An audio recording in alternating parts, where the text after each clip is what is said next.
conclusion. Conclusion, men, brothers, kings, generals. Season 3. We are at episode 10. Madness. It's gone quick, man. It's gone quick. You understand? Remember when we sitting down talking about arranging and organizing when we're going to jump in this, what we wish to talk about, what we don't wish to talk about, what we need to bring to the people, and suddenly we're at the end. Like, how's that? That's mad. That's mad how time goes, man. But we're here. We are here, and we thank the listeners who have stuck with us throughout all 3 seasons. Thank you very much. And for the new listeners as well, thank you very much for joining us, and we hope you stay. So we just want to really talk about and have a little discussion, really, a little wrap up, a little conclusion of matters. A theme in terms of what we brought to you, the listeners, and in terms of what we want to bring to ourselves. What do we aim to achieve starting season 3, brothers? And did we achieve it?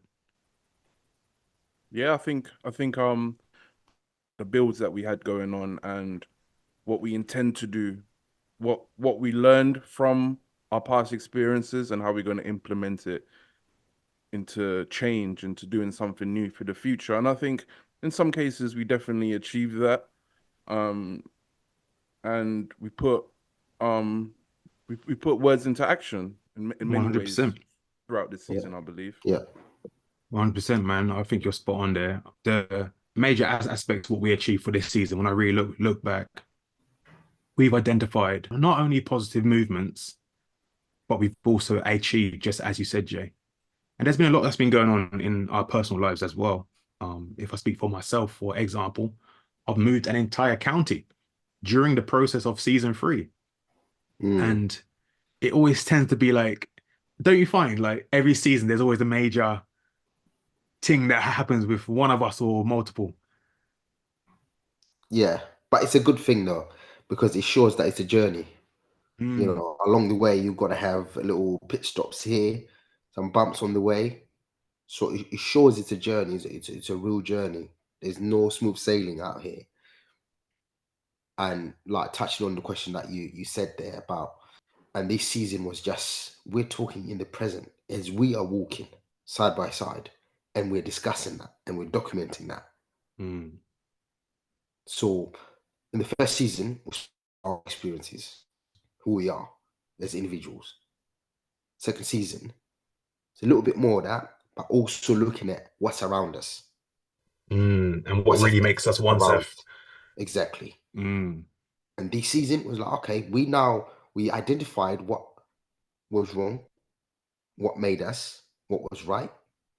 We identified what's around us in season 2, what makes us want to step away from. In season 3, I would say probably are on the way now to overcoming that, because like you said, yourself, you moved an entire county.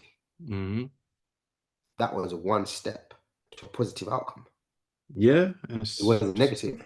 Nah, it's been stressful. Don't get me wrong. But exactly, 100%, it is a positive step. It is. Danny, it's a positive step. M had a new addition to the family. That was positive. Do you know what I mean? Family event, that was a positive. And obviously, my mind is driving now. That's another positive. Yeah, Jay, what you're doing out there is big. Projects just are being coming. able to the projects are coming. The people that you've actually had to bring down on the same table and say, listen, let's sit down and build for our future generations. Even though there's a lot of division there, some of them have had no choice but to come together as one. You may not see the fruits of this labor that you're doing now, but they're there. 100. Right? They're there for us all to see, and we're watching from a distance. And I'm thinking, Jay, they're going to talk about you in years to come. To say, that's what I'm saying. That wasn't for Jay, who came from a different place to just say to us, listen, let's sit down, man. Let's talk. Let's all come together. There's money to be made here. If we work together as a team, we wouldn't be where we are. They're going to talk about you. That's a fact. To up and just leave and start building something different, where even us can say, Jay, we're going to come there. Yeah. And everything's all set up. Yeah. For myself, having to finally take that step of being married and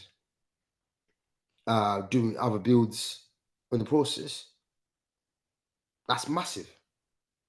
So if we look at it, every single one of us have had a massive, massive build this season or just before we started. And we've documented it and we've spoke about it. So for me, this has been the most productive season for us, really. I hear that. What are Yeah, you saying, then, man? yeah. First of all, greetings to the brothers and also greetings to the listeners. Apologies for my ill health. It's rough out here, man. I'm sure everyone's been going through it the last X amount of weeks. It's been crazy.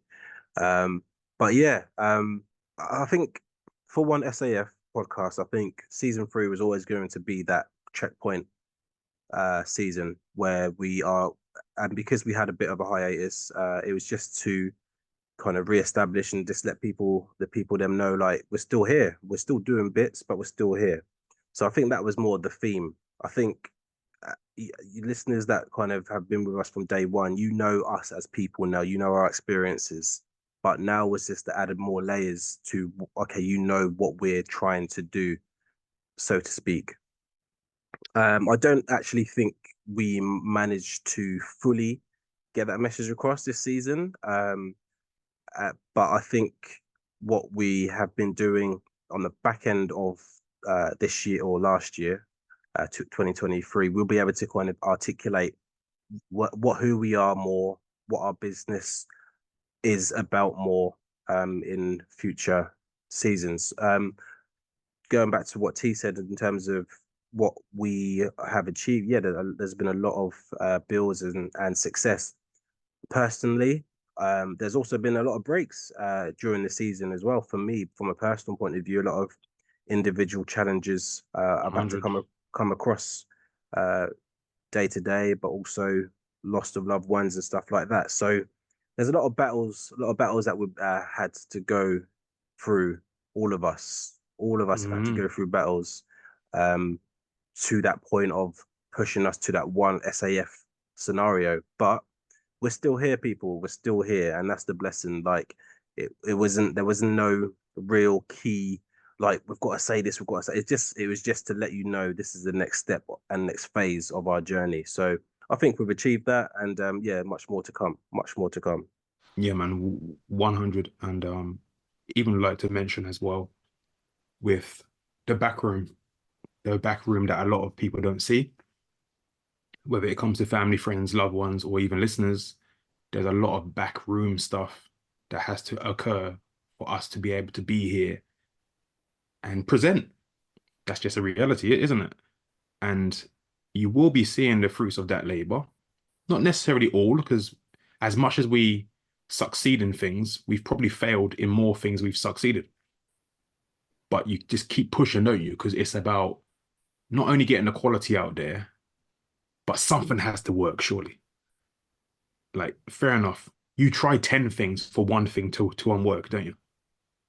I think that's one of the major measures that we push forward, is that we have to do something. I was chatting to M at some point, and M said to me, if I wasn't building, I don't know what I would do. And it's like that rings so much truth. Like, now that I'm involved in this, in businesses, in being responsible, because we develop a product and we put it on online for everyone to I'm here. People can criticize us, people can call us out, people can say, yeah, you're right. People can literally message us and want to actually start building. We are putting ourselves on an accountable platform, because trust me, the internet holds no bars. It holds no bars. But we're willing to do that, to test ourselves and to say, is what we think and what we feel, is that at least a step towards the right answer? And I feel everything we've done in season 3 is us attempting to answer that question. Are what we are currently doing, is that the right thing? Do the people need this? So I think when you deep it, it's not about if we were being honest, it's not. I don't think that's the first thought. It's like, do we need this? Is the first thing that comes across. Like we we are here to, I guess, be a what's the word, to facilitate conversation, to facilitate and engage where we can all be on one page and have more desirable outcomes. But we just need to scale it. We scale it back. It's about, okay, are the things that we're doing beneficial for us as men, as brothers, as fathers, as friends, as children, whatever it is. I think that's more from my standpoint anyway. That's the angle for why we turn up every week and have a discussion and put it out. Don't you think you've answered that question by being here though? Like me personally, I don't think that's a question that needs to be asked. Yeah, but we still have to turn up every week. Like on top of what we have going on individually, we still make that conscious choice to turn up and talk about the things that we're passionate about, even though life is telling us not to. Like, let's get it real. Like, there's a lot of times in 100, especially last year, where life is saying, "Nah, don't worry about that. Don't worry about linking up with the man. Them. Don't worry about going to get on a train and go to a completely different city and talk to people." Like, life is telling us not to do this. That's what we need to kind of just be clear, but we still do it. So I think it's the right time as well to actually talk about why we do this. Yeah, viewers and listeners, I think we've not really made it clear in terms of whether we do this podcast for benefit or not. Obviously, there's a lot of podcasters out there, and I think it's important to just clarify that we felt the need to do this because we see how our people are one step away from undesirable outcomes, as we always say, time and time again. And we know some of the paths that we've walked, and would like to warn some other people to say, listen, don't go down that road. We've been down there. We've seen what's there. Ain't good, right? That's why we decided to do this. So we don't do this for money. Genuinely for us to reach people that need to hear this. It's genuinely for us to reach people that are probably in the same space as we were 10 years ago. That could have done with this advice. It might not be, some might call it advice. I might just say we're just speaking our life experience. That's why really we do this for. It may come a time where they'll say, right, yeah, you're making money for this now. That money is, again, not going to be money that we'll look at and think, right, we can buy bread with this. It's money that will be put into future projects. Again, that will help us as people. So I just thought, let's just clear that up so people know exactly why we do this. I don't know if brothers, you want to jump in and add a bit more? Our ethos is clear. And as I said previously, you can hold us to account of our own words from season 1 all the way to season 3. We're not hiding that. And in fact, hold me accountable to what I say. Challenge us on what we say. Question us. Debate us. Or agree. But what you can't say, what no one can say about us, is that we're doing it for not only just us, we're doing it for the people. Because we've said this in previous episodes. We talk this anyway. We discuss this anyway. And trust me, if the podcast stopped, we're still going to be talking. It's just that you happen to have the privilege of hearing. Because we can see the benefit of our talks, brothers, turns into something. We don't just talk about things and then we just move on. And then whatever subject comes next. And we don't just talk about things that are prominent in the media. We don't talk just for talking's sake. Might have a little bit of banter here, might share a little story there, but there's a deeper underlying meaning behind everything that we say and do. So we hope it helps you. We hope it opens your eyes, and we hope you share this to other people, because when you spread that seed, man, you never know when it's going to flourish. You never know. We need to talk about this more about ourselves, like it's not. This is a benefit for us fundamentally. That's a benefit for us and anyone that the not a byproduct because that sounds a bit negative, but anything Well, else that why do you comes from say it. that though? Because like we are our own people and we have to live in our own skin and our own head. And this and having discussions and talking is more about us about affirmations and reaffirming kind of what we believe because we are like-minded people and have similar thoughts and feelings towards how we feel life should be lived. Yeah. That's where the benefit comes from. That we get benefit out of that. We're just putting it on a platform for people to maybe grasp onto. That's what I'm saying. So sure, Yeah. wouldn't that part be for like if we talk about this anyway, how would doing the podcast be for our benefit? As I've always said, because now we can document. So that when we start converting and start moving into doing projects and needing reference material, we have it on record. We have discussions on record. We haven't got to spend 10, 15 hours to create something that's already there. I think that's a part That's what benefit, yeah. but I don't But think I that's think like the primary reason for us doing this. I think it is. I think Okay, we it can must differ. it must be because We can differ. that's like me. That's like me. If I go counseling, like for whatever reason, like I'm doing it fundamentally for me, but I know there's going to be a lot of people that are going to benefit. Like you guys will benefit from it, but I'm making that action to have that conversation, make those changes, like assess or look at topics or look at whatever it is to say, you know what, yeah, I need to make that change. And hopefully, if I might pick something up from that session, talk to you, and you're like, you know what, that's right, I might take it. And then that's how that seed starts growing and expanding to a point where, okay, there's a lot more people on the same wavelength. Right. How can we convert this into something that's sustainable and that has a strong foundation where we can build this into something else? So I'm not saying what you're saying is wrong, but I just think we just need to be transparent. Like, well, no, it's not even we. It's just I. Like, I was for gonna me, say it's that's about more your view, yeah. yeah. Yeah. It's about a legacy of.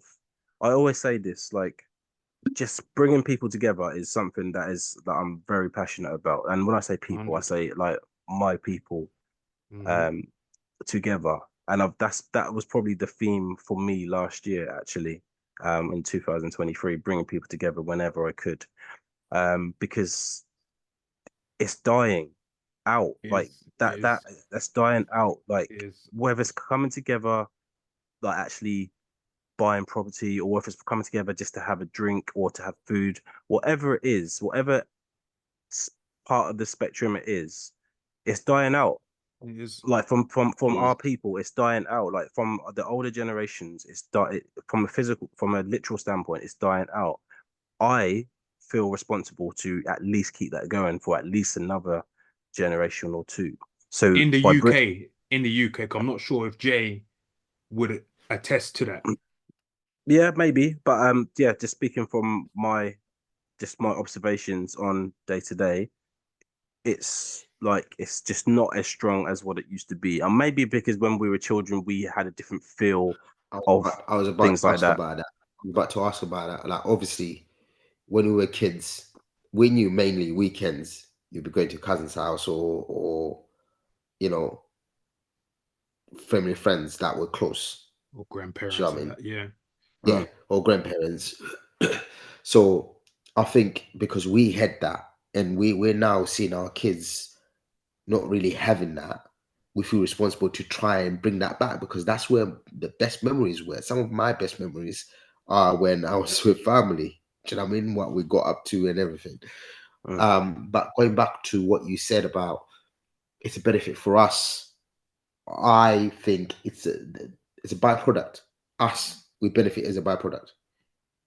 I don't think we benefit as the primary, if you got what I mean. Why do I say that? Because, like Kay said, we could have not recorded, or we could have recorded but not shared it. But we made a conscious decision to say, listen, what we talk about is so strong enough that we can't just keep it to ourselves. If we remember that very first conversation, that's how we went. What we have amongst ourselves, we can't keep it for ourselves. Agree. Fully We agree. need to go out there and actually speak. What are some of the benefits for ourselves? Obviously, yeah, like you said, it reaffirms that some of the beliefs that we have are the right ones, so it's a benefit.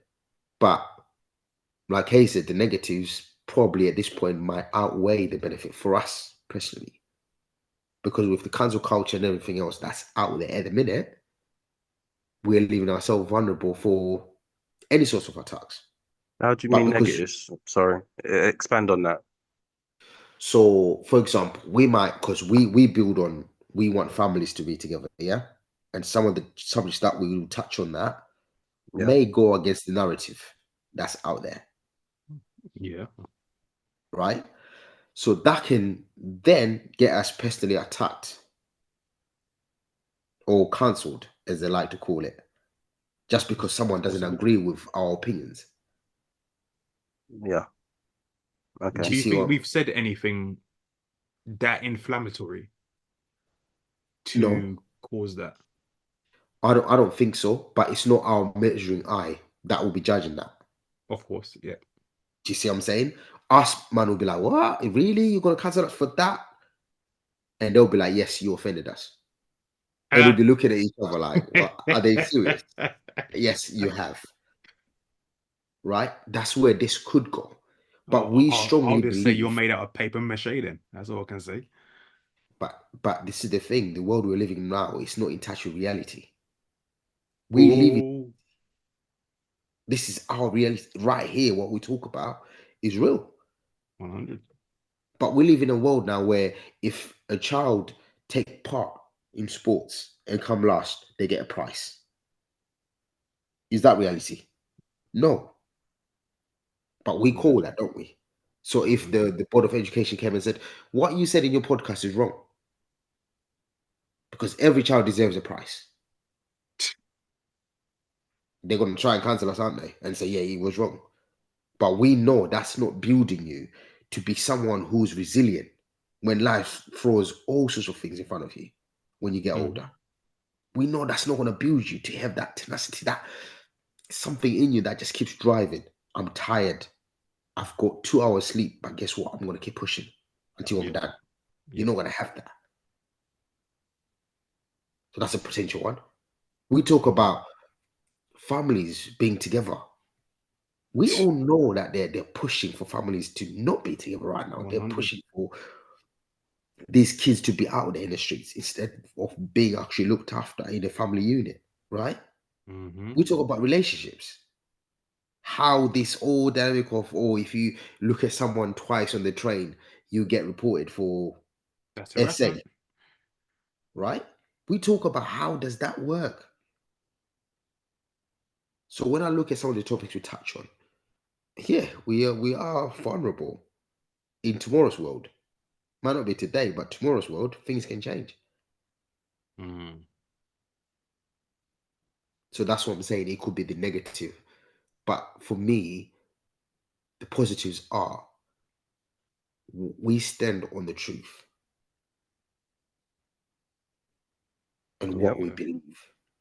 There you go. So people can And come and throw whatever they throw our way, but you can't argue with facts.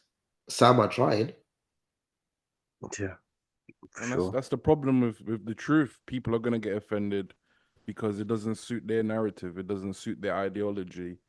And what we have to be as a group have to be cognizant of is, as T said, it might not be today's world, but it might affect tomorrow's world. But we need to look at what we want our tomorrow's world to look like. What do Yeah. we want tomorrow to look for our future, for our children's future, for their children's future? What is more important to us? Because when you speak the truth, you make enemies. Yep. Yep. So 100. are we gonna by speaking the truth, we have to acknowledge that we're gonna have to, I don't want to say fight, but have battles. We're gonna come across battles and obstacles because of what we say, how we say it, what we believe. And that's just a simple fact of the matter, man. would you cave in if that truth that you're speaking, and don't get me wrong, truth can be relative as well. So the truth to you at the time, let's say a phrase or thought or pattern of morals that you had Mm-hmm. 3 years ago and you stuck by it, but 3 years later you realize there's an error in that thinking and behavior. It was still Yeah. your truth at that time, though, innit? Yeah.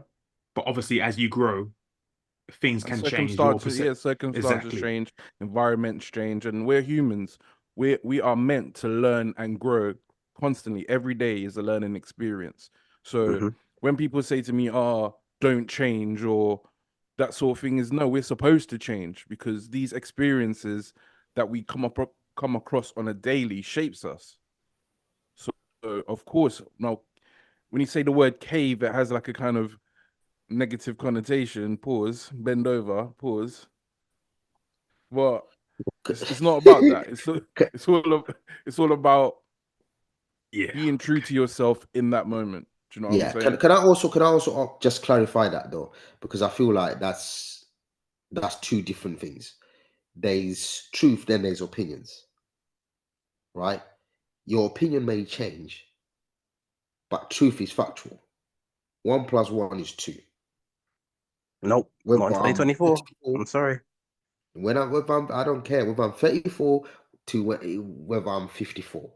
1+1 is always going to be 2, right? But my opinion may change because of life experience, of exposure, of different things. But what if your opinion 3 years ago was true to you at that time, but only through growth you look back and think, Yeah, but okay, was it based on facts? Because it do couldn't you? be true. That's what I'm Mm, saying. It doesn't make it true if it's not based on facts. It's an opinion. My opinion was strong, right? And my opinion may change because then I'll look at it. I'm like, okay, yeah, maybe I was wrong. Or I'll give you a perfect example, right? Facebook. If you as a listeners, if you're on Facebook or if you had Facebook from when you were young, right? They do these throwbacks that they do of statuses that you used to put up.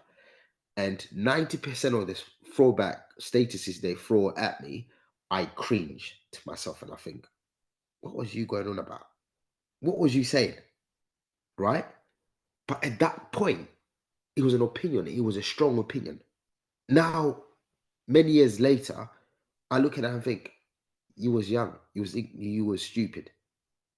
And it wasn't anything negative where someone would like, oh, let me go and have a look so I can cancel him. No, it was just status, damn status, like, yeah, having the best time of my life or whatever. I'm thinking, why are you doing that? But I was young, so it's an opinion. But facts, if I pass the test, done my GCSEs and I got examined on maths, and maths was like, yeah, Pythagoras theory, right? That's not going to change. Have you heard the saying, if you still agree with yourself like 5 or 10 years later, then you haven't grown? No, but that's interesting. Please. Yeah, it's just I haven't said it verbatim, but that's the premise. The premise is that if you still are able to agree with yourself 5, 10 years later, then you haven't. There's no evidence of growth. Yeah, I don't really Um, believe that, what, to what do be you fair. Yeah, that's what what do you think that. about that? Is that applicable to yourselves? Because I can definitely say, 10 years ago, my older self, you know when we done that episode about what would you advise your younger self if you could speak to him? Yeah, yeah. It kind of speaks to that, really, doesn't it? I get it when you're young to a certain extent. Say now, okay, we're in our 30s now, brothers. Yeah. I can see 10 years now and I'm I would 20. I don't still know what agree you're with saying. myself. All right. Okay, then. I won't comment much about that. I was gonna have a comeback. I won't say nothing. All right. Let's keep to task. In our 30s now, I feel like if we go 10 years fast forward, I would still agree with what I'm saying with now. Because I've found myself now. I am a man now. This is who I am. But if you took a 15-year-old me and said that same statement, then yeah, I would say, yeah, that will change. That applies because I'm still young, I'm still learning. But you get to a stage where there are things you say, okay, well, yeah, I didn't know that. I didn't know this. But you know yourself. You're a man now. You found yourself. This is who we are. You can't tell me we're going to turn around and 10 years later and sit down and say, well, yeah, I think they should get prizes because they've taken part. It's okay. Are we? I think it depends. I think that statement that Kay brought up, or quote, I think it's just a mix depending on the circumstance of the question or the scenario. There'll be things in 10 years' time, 20, 30 that I will still agree with regardless. But there'll be things that, on my opinion, may just change slightly or may just change completely, because even going back 10 years, and I'm still a man 10 years ago, not in my 30s, but did I consider mental health a thing?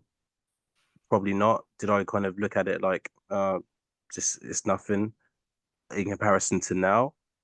Then yeah, I would have to say that I can't agree with my views on how to deal with mental health or what mental health is uh 10, 15 years ago. But there's a lot of stuff that just won't change because of the truth behind it.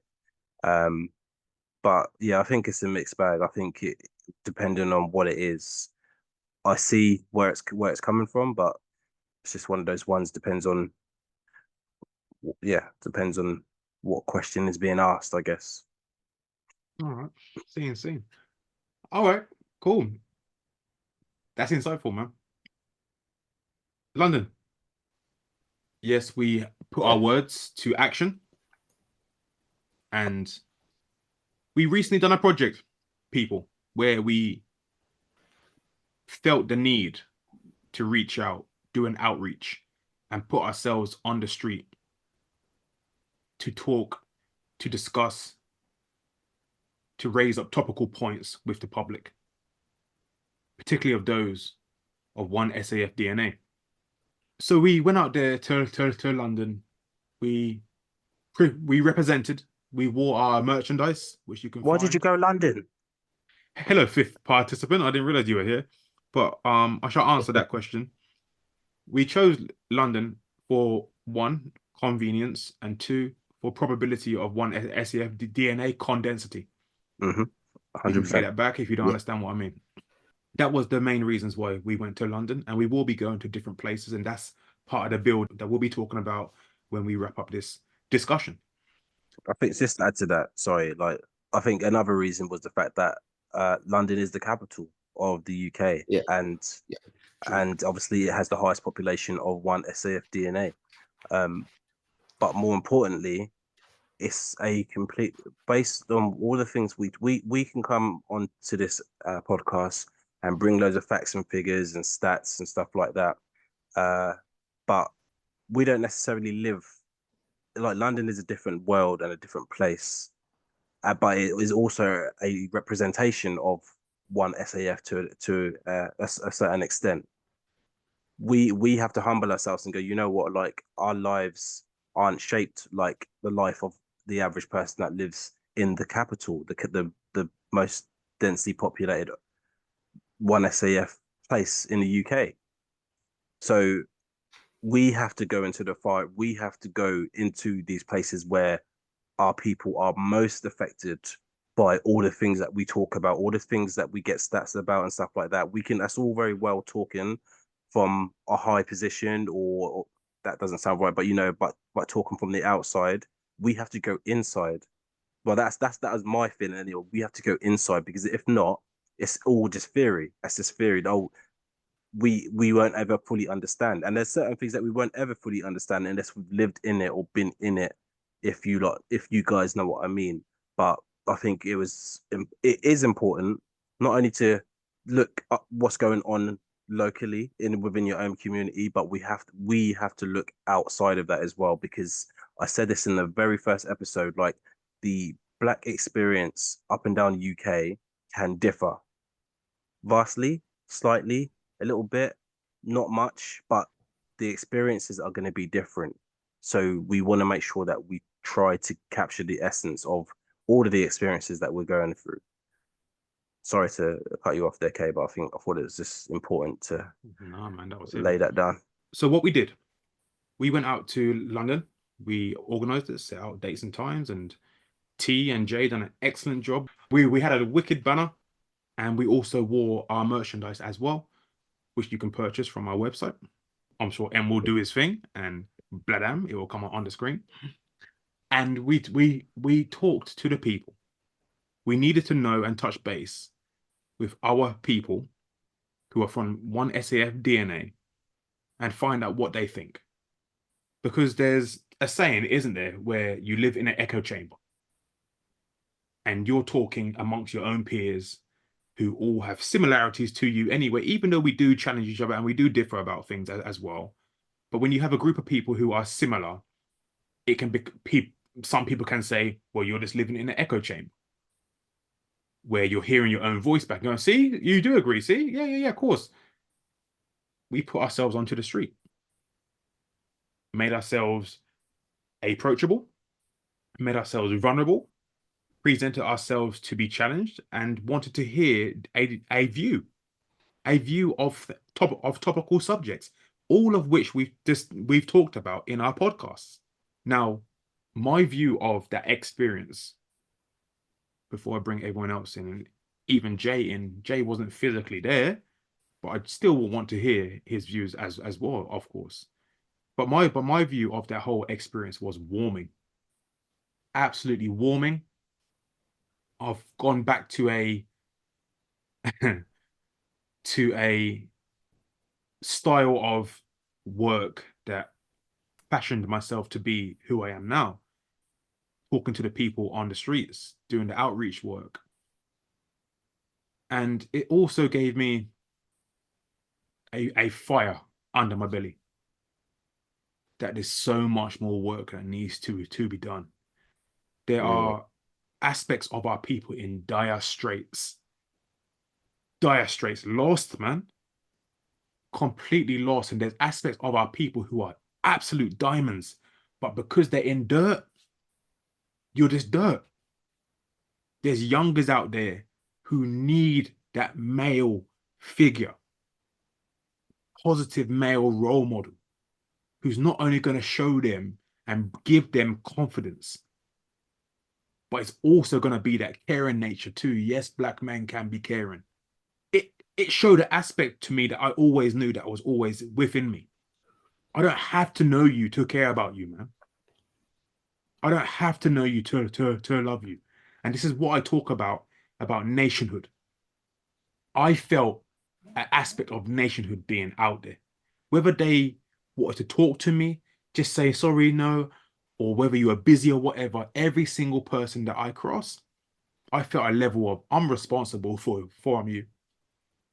I'm speaking for myself. I felt in my heart, I'm responsible for you. There's an aspect of me that is responsible for you. Because you're my people. You're my people. And I cannot wait to get back on this road and start doing that work, man. But yeah, boys, what we saying? Yeah, man. It was obviously for some of us who had never really done the outreach work, I won't lie and say it was easy. What you gotta understand is you're approaching people on the street, or they call it cold calling. Yeah.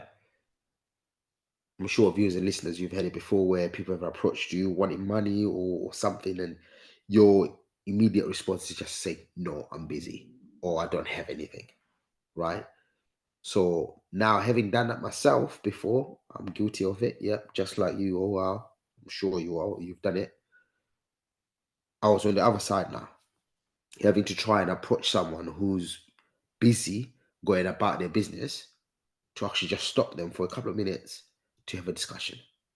It was not easy. It was nerve-wracking, right? And it was something that is out of our comfort zones. Like I said, for myself, speaking for myself, it was out of my comfort zone. But that fear was conquered like that, because I could see the benefits I could see the need just by just walking. I used to live in London, right? Moved out of London many, many years ago. But a lot of people who are in London don't realize this. But whether it's the wrong analogy or not, I'm going to use it anyway. They are in zombie mode where you don't notice anyone, you don't speak to anyone, you don't even smile at anyone. You just look down or look up and keep walking. Where you, even your neighbors, you don't speak to your neighbors. That's how it is in London. And a lot of people don't realize that until you step away. Jay, you might be able to attest to this. Until you step away, you then actually start to speak to your neighbors. Or you see someone, good afternoon, good morning, or whatever. In London, there isn't that. If there is, viewers and listeners, I would love to hear your thoughts on this, because from experience and from what we saw, that wasn't the case. Now, having to disrupt someone in that zone to say, listen, can I just talk to you for a minute? Wasn't easy. And then seeing how people reacted as well just gave us an insight onto something we had not even thought about. We've got our brothers and sisters out there who probably have just migrated in the last year or two, or even say in the last 10 years. They don't even have a place to go to where they would get advice. They literally just are here to work, and that's it. They haven't left London. They don't know what socializing is about. All they want to do is work. And we had to see that, man. It was hard just to see that from someone's face, or someone just say, sorry, I can't really speak English that well, or I've just moved here. And I'm thinking, so where's your support network? Do you have any? Us brothers here are here talking every week, every day on a group chat, whatever we're doing. We have each other. Who have you got? No one. It was a hard one. It was a hard one because we never even thought about people like that, or who are in those predicaments. I don't know, Em, if you want to add on that and how you felt. Yeah, I agree. I think definitely, especially for someone like myself, that's a high level introvert.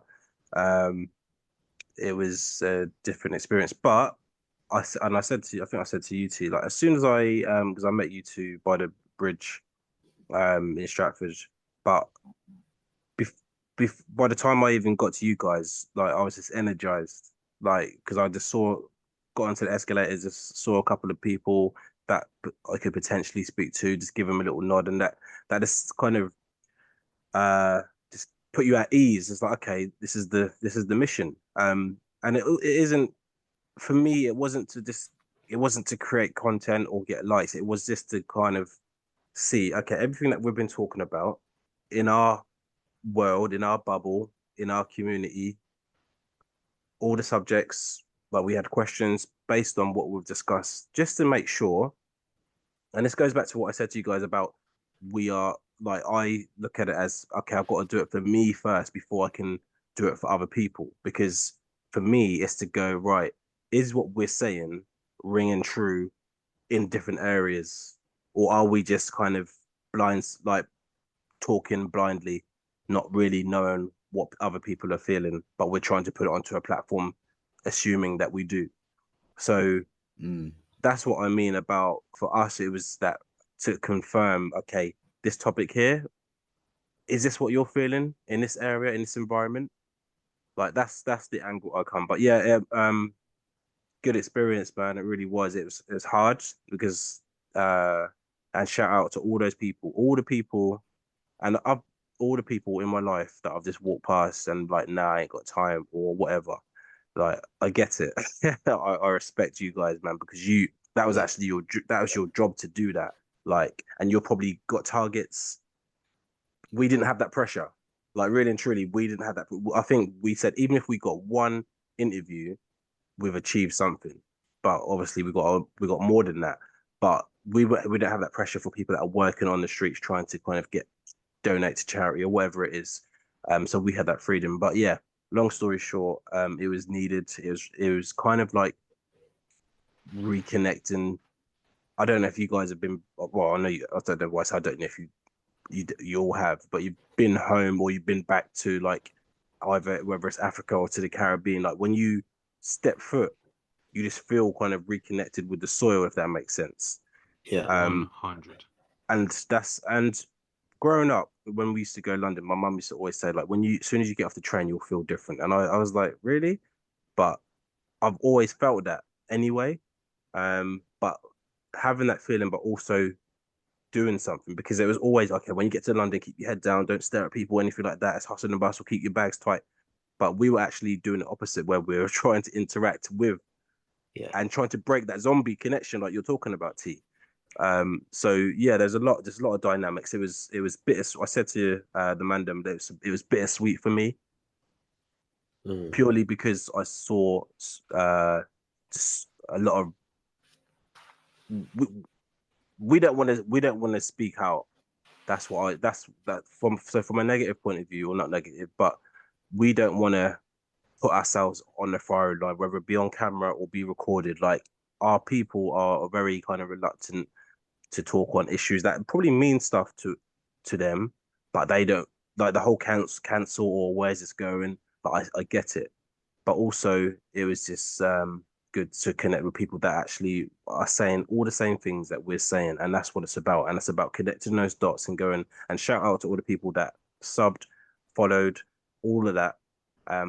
Hopefully you've kind of joined on the journey since our interactions with you guys. And it's good to hear your thoughts and views, really is, because this is why we do it, to kind of make sure that, okay, once we realize that these are our thoughts and this is what we all collectively think, then we can move forward. But going back to what I said earlier, because I wasn't trying to disagree necessarily, I was just talking from my point. For me to stay and remain at the table, like I've got to do that for myself. I've got to be the best version of myself. So when you guys are looking at me across the table, okay, he's still here because he's worked on himself, he's worked on what he wants to do. And now that will benefit not only the table. When we get up from this table, we can go out to the world and complete missions, basically. So yeah, level, and yeah, hopefully we can get out again soon. Wicked, man. We will be getting out. Yeah, 100%, 100%. Without a doubt. Jay, from your perspective, looking in, how do you view the idea of us doing an outreach in London? Well, first I want to commend you guys, because not only England's a tough place in general. Yeah. London as a metropolitan city can be even more tougher, more isolating, more lonely. And like T mentioned earlier, a lot of people don't have a network. They don't have support. So the people that you interacted with, who knows what it really meant to them? Do you know what I'm saying? You lot just taking 5-10 minutes out of your time to speak to them would have had some sort of impact on them. Or they wouldn't have spoke to you. They would have just kept walking. So 100. in a way, they needed it as much as we needed it. And sorry I couldn't be there, but I'm extremely proud of you guys for what you've done. I know for some it was first time stepping out of your comfort zone, and you conquered that, and you proved to yourselves that it can be done. 100. Call me Kang. Call me Kang the Conqueror. I don't think that's the you saw what reference you happened want to to him. be. But yeah, so yeah, again, congratulations. I'm proud of you guys for what you've done, and I'm sure there's going to be more, and hopefully in the future I'll be able to join you. 100, man. 100. But yeah, I think something like that is needed. Instead of, we see all in today's society, the majority of content in that sphere is coming up to people and asking them about their sexual exploitations or preferences or kinks, or it's secular content. And there's a time and a place for everything, but there's hardly any balance.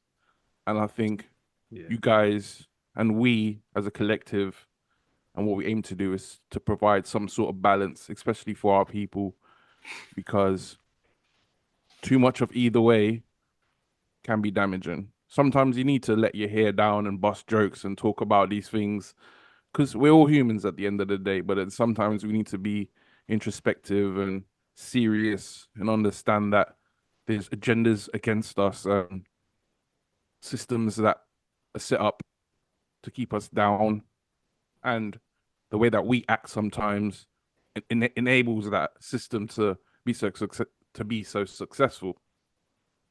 So yeah, I think it's all about that balance, man. And yeah, all I can say is I'm proud, and I'm glad you guys did it. 100, man. Oh, And thank you, man. You were there Actually, in spirit. Trust me. Blessings. yeah, man. And you hit a key point there. Like you said about the way we act sometimes can also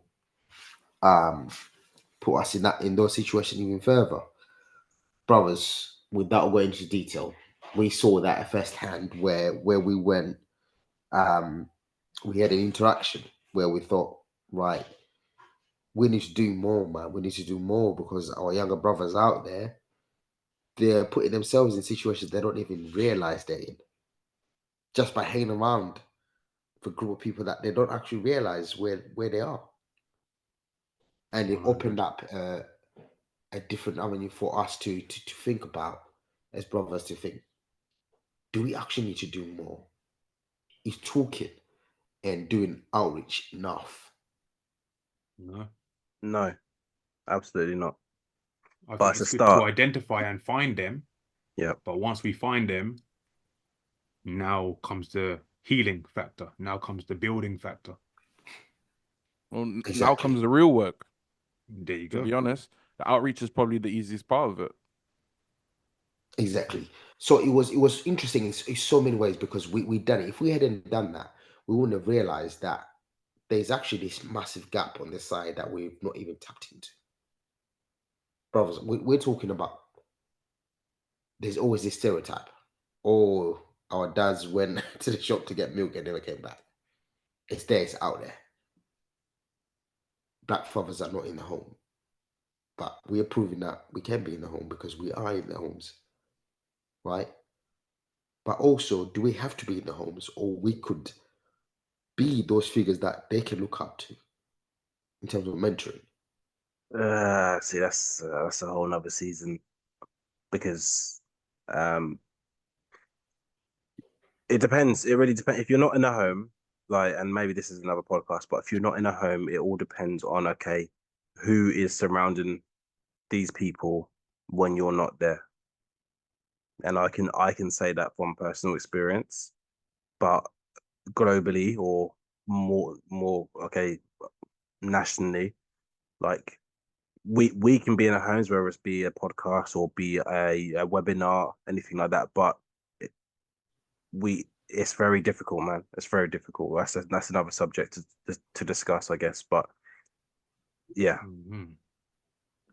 So, people, as you've heard in our discussion, we have summed up what we felt season 3 was for us in terms of the theme, in terms of the growth, in terms of the builds. We have also identified and talked about the different challenges and aspects that we experienced putting ourselves to the street, bringing our mind, our information, ourselves to the people that we are discussing as one SAF. We thank you for sticking with us as well throughout all 3 seasons. It's just an amazing thing to understand that we can put our thoughts and turn it into something. Even though this is our last episode for the season, and we will be back in season 4, we will still be doing builds in between that. As you know, we've proven that every season. We will want to have an interaction with you. Even though the season is over, we're still available. Even though the season is over, we still have projects and builds that you will hear about. And we want you to stick with the journey. This is not just about the podcast. One SAF is a journey. So stay with us on that journey, please. We want to thank you all for being here. And I want to personally thank T, M, and J for standing by me as my brothers, and all my other brothers who are not on here, and all my other sisters who are not on here, who are also standing by me. So yeah, this has been K, season 3, episode 10. Bless. Brothers, do you want to wrap up? Say your blessings. See you in season 4. See you in season 5. I'll see you season 10. Wow. Bless up. Yeah, well, there'll still be a lot going on. That's all I got to say. We'll take a break, but it doesn't mean we're stopping. It doesn't mean the work stops. We're still going to be working a lot out there. So interact with us on our website. What's our website again, boys? 1saf.co.uk. UK. There we go. Or alternatively, you can go to worldstarhiphop.com. Dude. Get out here, bro. We're going to bleep that out because they ain't paid us. No, we're going to leave it. Actually, do people even use WorldStar nowadays? Yeah. Is that even a thing still? Yeah, that's still popping. Right? All right, are you wrapping up or what? What? I tried, but you say the word. Started talking about the foolishness, all right? Yeah. All right. Balance. Thank you very much for your time. We shall see you in season 4. Stay blessed. Peace.